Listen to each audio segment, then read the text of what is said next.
Aujourd'hui, on se concentre sur une étape essentielle dans la construction de notre pergola. La pose de la poutre murale. On commence par préparer notre chantier.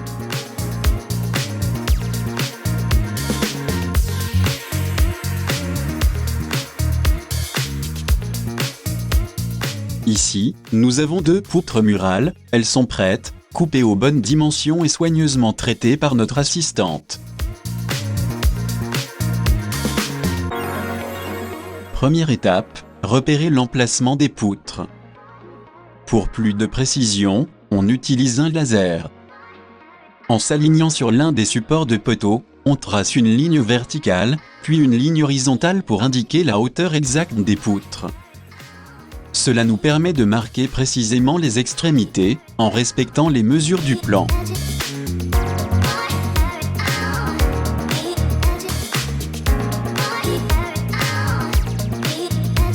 Seconde étape, poser les poutres sur support temporaire. On installe maintenant les poutres sur des supports solides, avec des tiges filetées.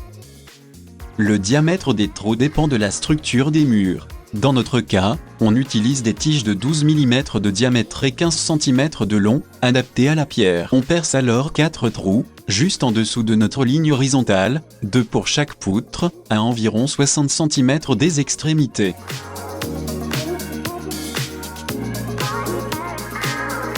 Troisième étape, insérer les tiges filetées. On les enfonce avec un marteau, jusqu'à ce qu'elles soient bien en place. Elles doivent dépasser du mur d'au moins 8 cm. Quatrième étape, mise en place des poutres. On installe maintenant les poutres sur leur support. Étant donné leur poids, il est indispensable d'être au moins 2 pour cette étape.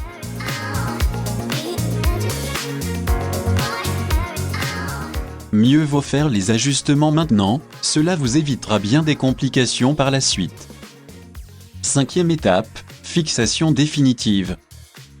Pendant qu'un assistant maintient la poutre, on perce le premier trou de fixation, généralement au centre, puis les autres.